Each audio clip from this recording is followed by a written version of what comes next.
Today we are going to install a new N-scale DCC decoder LED light board, and we're going to install it into this passenger car. So we'll give you the whole rundown on that.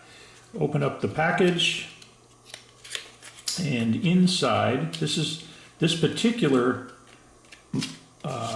edition comes with the LED lights necessary to install rear lights into the back of the train.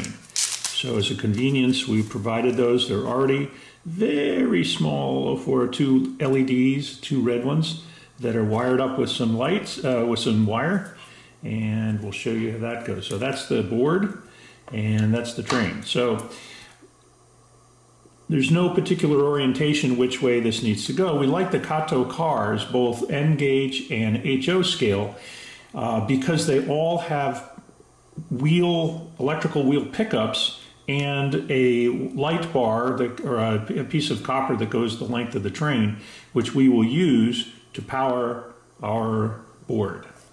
So we'll get to that in a minute. One thing that we'll do first off, and the instructions, by the way, are at modeltraintechnology.com. You can look at this video. You may have linked it to there, and you can also download the instructions on how to use the board. So here we go. First thing we're going to do, we're using a Digitrax system, and I just have two power lines here, and I'm going to just connect them up to the DCC section. It's labeled DCC. There are two pads at the other end. Those are to power the LED. There is a protection circuit here, but just as a matter of caution, don't get the wrong end. And we're going to fire that up, and you can see right away there's a blue LED light that will come on telling you there's power to the board. There's a little microprocessor here, and we're going to grab the I have a DT400, and I'm going to push the light on button, and lo and behold, right out of the box we get an LED light shining. The controls are 0 for the light. F1, or function key 1, is full brightness. Turn that off. And then there's an adjustment here. If you push F4, the speed control can actually adjust the brightness of the light. So that's really a clever feature. And you can save that setting. And then also there is a ramp up and ramp down function. So you push F5, and when you turn the lights out, they dim rather quickly because we're on a low power setting. Let's bring it all the way up to F1, and here we go. We're going to set it up to a fairly bright setting, save that off, and now watch as the lights dim up and down. The decoder comes set to address 3 out of the box, and it's very simple to set a new address. We'll cover that in a new video, but just wanted to give you an idea of how that's going to work. Now, one of the things that I've noticed is this blue LED light, while it's fairly dim, will shine through inside the car. We've seen that people like to have the blue light to confirm that there's in fact power and the board is operating correctly.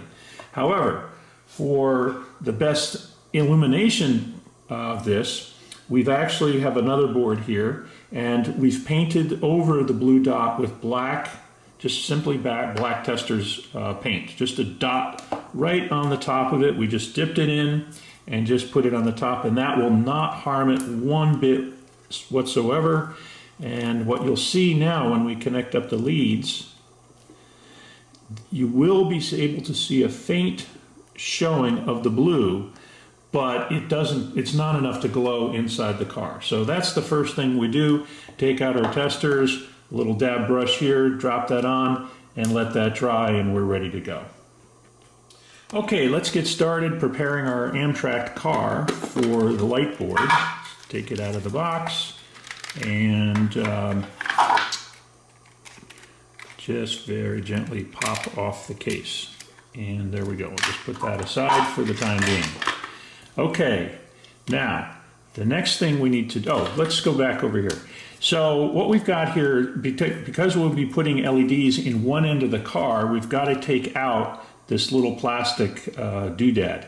The only way to do that is in fact, to remove one side or the other, doesn't matter which one, of the lens for the passenger lights. And they're snapped into the window wells, and pretty good engineering. Just using a little tweezer, bend that out, and that little guy will come right out. It's being a little difficult today. Let's grab that guy. And there we go. Now we can take this little piece at the end out. And in fact, we need to do that because there are two little tabs here that are kind of pseudo red lights. I think that's what the intention was. So we'll just put that piece aside. We don't need that anymore. And there we go.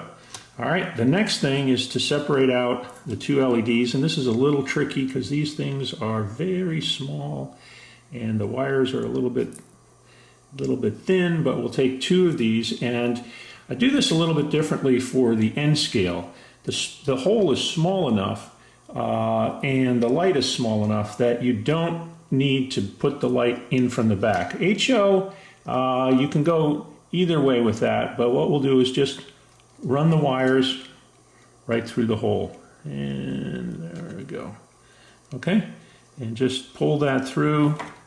Grab your tweezer and pull that gently so that there's a little bit of, it's hanging out a little bit, and I'll show you why in just a second. All right, so that's the first one, and we'll get the second one in here a second.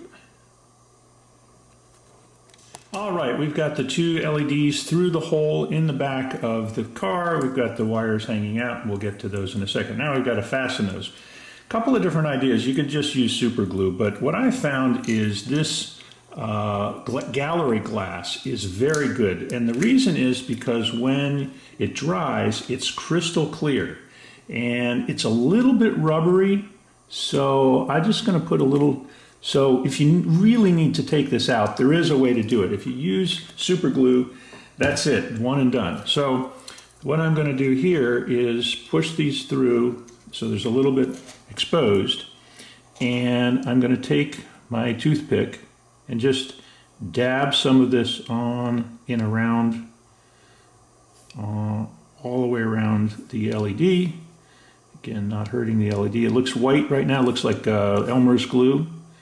And what we'll do now, very gently, is just pull those guys down so they sit right at the end of the car. And I'm going to just put that down there. Leave it like that for about 15 minutes, and we'll come back and we'll work on the rest of the installation. Okay, we came back a little bit longer, 20 minutes, and you can see that there's a little bubble, clear bubble dot on there, and those will be our rear end lights, and pretty cool. All right, so the next thing we need to do is replace this lens, and these things are the upside, and just there's a little clip. And I have found that these things can be a little bit tricky, but there you go. Align it with the windows and it should snap. There, you can hear it snapping in there. Okay, there we go, got them all. And like I said, you don't need the one at the end. If you can't, if you want to, I mean, by all means, if you want to carve up this thing and put in the end clear glass, you could do that. I'm not going to do that for this demo, but certainly that would be possible. All right. Next thing to do is to solder up these wires to the end. This is labeled plus and minus, so get them right. Plus is red, minus is black. And so the best way to do this gets a little bit tricky. I have a tool, a little pincher here, and what we want to do is first solder coat the tab. So we'll get that going, and then we'll come back, we'll pinch the two black wires and the two red wires together, and we'll just do a touch and solder that in, and then we'll test it up. All right, so let's solder in a little bit of that pad and use just a regular bend soldering. It's not a big deal, and we're just gonna get a little bit of solder on that guy, and away, oh, my solder on. Okay, so what happened is I went to solder this, and my soldering iron had gone to sleep because we went off to wait for the clear to dry at the end of the train. It's this nice safety feature. So now we're back in business, and I like I said, we'll just put a little dot on the end of that.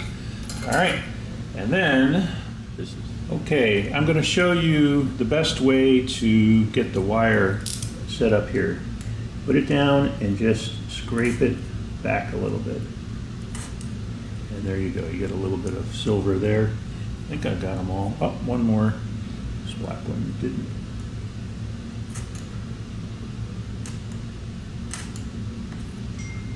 Doesn't have to be perfect. There we go. Okay. And now we're going to tin each of the ends of these by themselves. That will help the whole soldering process on just a little bit of tin on there to get these guys up here. And get that one out of the way. And here we go for the last one. Okay, so we're done with that. And now we're going to take these two, the black ones, as I said, squeeze them together. You can try to twist the wire, it doesn't really stay. So what I found is just get where the metal, the exposed part is even. And it takes a little bit of work. Here we go.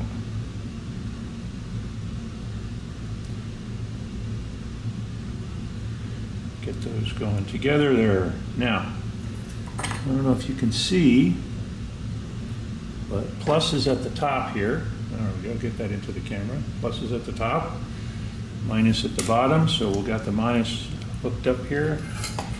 And we'll solder that little guy there.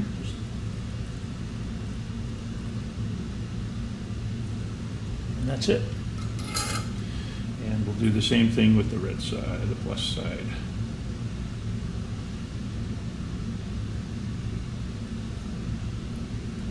Get those lined up, pinched, squeeze them together. Actually, once they're pinched, they will stay together a little bit better. And we'll just dab that.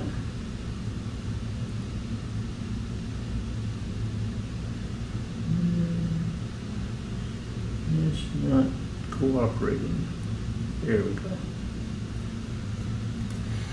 Doesn't have to be pretty, just has to be on there, all right? And there we go, okay? So now, let's hook up our board again. And,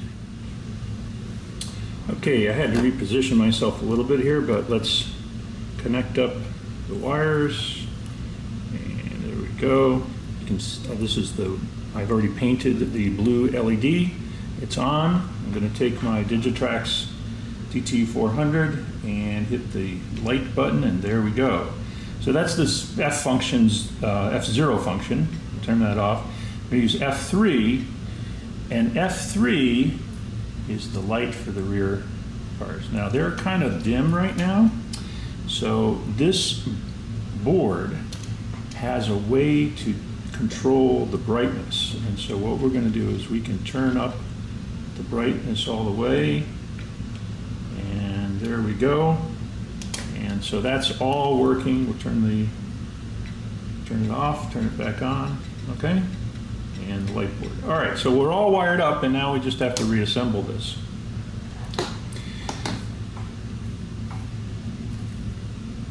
Turn this off, and we'll put this aside this way for a minute. We've got to connect up the wheels. Okay, so one of the things I want to mention is that these are Kato cars, and we need to get to the copper piece underneath. Kato's lighting system has a copper piece like this that's bent, and it's designed to slide into this slot right here to connect with the copper piece that goes the length of the car on both sides. This piece of copper is then connected to their light system. It's a single LED that lights down the length of the car.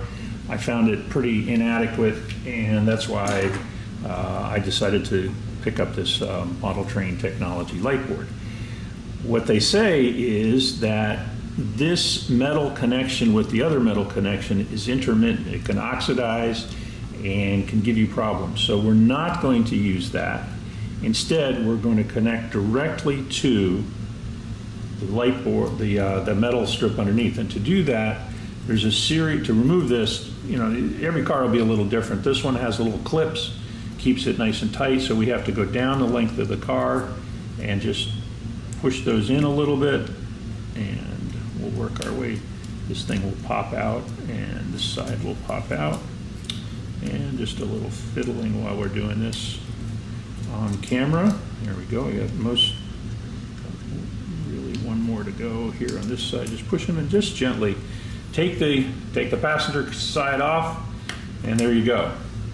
So here are the two metal strips that I mentioned. They're fairly loose. They're tapped into this little spot here. And the idea is to just solder that on and do it in such a way that we can put this back and snap it in. Which means, just for the most part, one thing. Just put a little dab of solder on the end of it and just back slightly from the edge. So we'll get a couple of pieces of wire, solder that up, and then we'll insert them back into the car. Okay, also with the kit is a connection wire. You don't have to buy that. It's a very thin wire, and it will be stripped on both ends just to get you started on soldering this up. So this is the way we go. We're going to put a little solder on this thing, and then we're going to just touch this.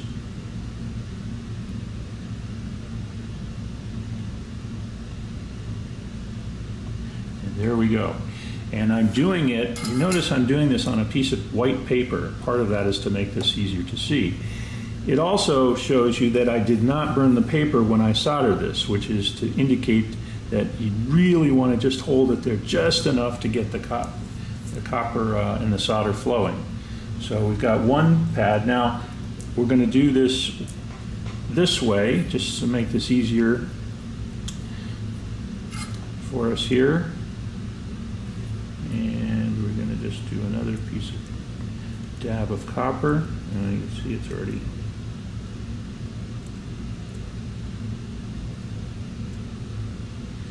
There we go. That was even better than the last one, all right? And I would just do a gentle tug test just to make sure it's okay. And now we're going to insert these back into the slots.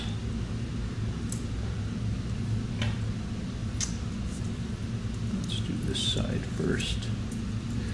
The solder piece has to be facing up. Push it into, and this is probably the trickiest part of the whole project, is getting this little bugger back in. There we go. And it's just held with a little bit of friction, just gently like that. And we'll get this one in here on this side. There we go. And on this side as well.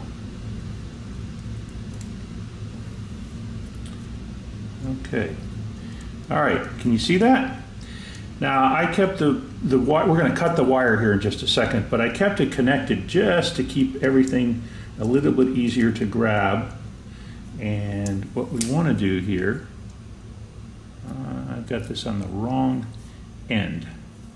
So, all right, so I'm going to just flip this around, but you can see there's two slots on here on either side. That's where the copper goes up. And so what I just want to make sure when I do this, you can see the tabs for the top car don't line up right. I've got this thing backwards, so I'm just simply going to turn the car around and reposition the wires here. Okay, we've got the two metal strips ready to go. We've got this lined up. We're going to put it in here and snap it in place. There we go. So now we have a solid connection with this wire. And what we simply do is we're going to give it a little cut. And I'm going to do it this way. I've got a lot of wire, and this is going to fold back on itself. So I'm going to cut it about midway. And there we go. You get little bit of extra. If you do it that way, you've got an extra strip. If you cut them individually, then you get two smaller strips. So that's why I kept it a loop. Maybe we need that later, maybe we don't, but that's a better way to do it. All right, so now we're back to essentially the same thing we did before. We'll strip off a little bit of end, twist it around, just grab a little piece on the end of that. That's pretty good. Okay, in this case, I'm going to also tin them up ahead of time.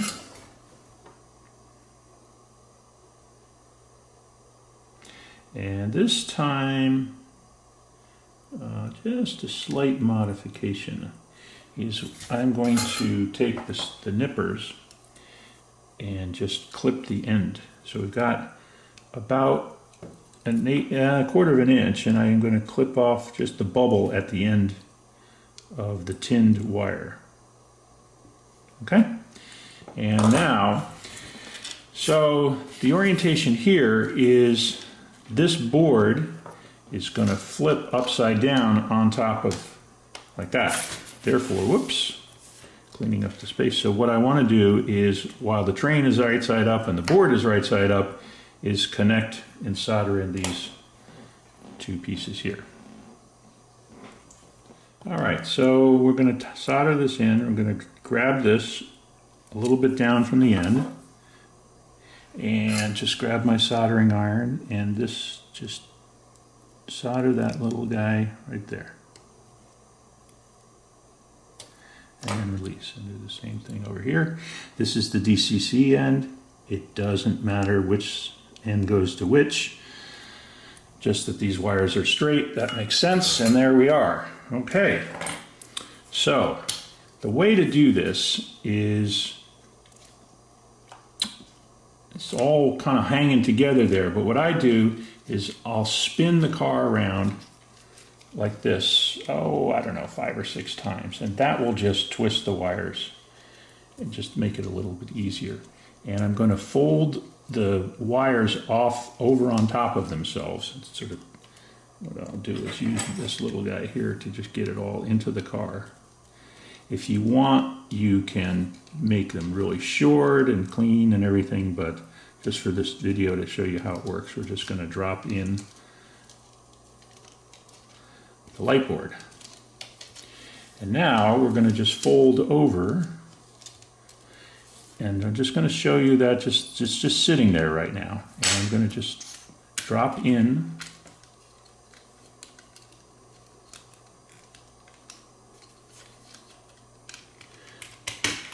and there it is. Beautiful. Okay? Now we'll pull the track out, a little test track, and we'll fire it up. Okay, I just have a short piece of track. I connected it up to the Digitrax booster, or DCS 200. I'm going to hit function 0, and voila, the lights are on, and that looks beautiful. Look at how even the lights are across the car. And let's see, so what we also did in this car, right, we have rear end lights. I'm going to hit function 3, and sure enough, we can control the rear end lights independently, and that'll be the last car on this track, on this line of cars, last car in the line of cars. And so let's also, we can go to full brightness so you can see what that looks like. Recommended usage is 50% brightness, which is about like that. It's still plenty bright. Just the physics of it are, if you run it at full brightness, it won't burn out the LEDs, but you might get a little heat. It's just the way it is. So at 50% brightness, you really don't have to worry about the heat problem. And I'm going to put it into the ramp up and ramp down mode, so you'll see it, instead of turning on and off instantly, it'll go slowly up and down. See? And that's really a visual effect, up to you. There is a CV that you can change. You can program this car and you can change it to go faster or slower, the ramp up and ramp down if you'd like. And that's how we install a decoder from Model Train Technology, LED light board into an N-scale model railroad passenger car.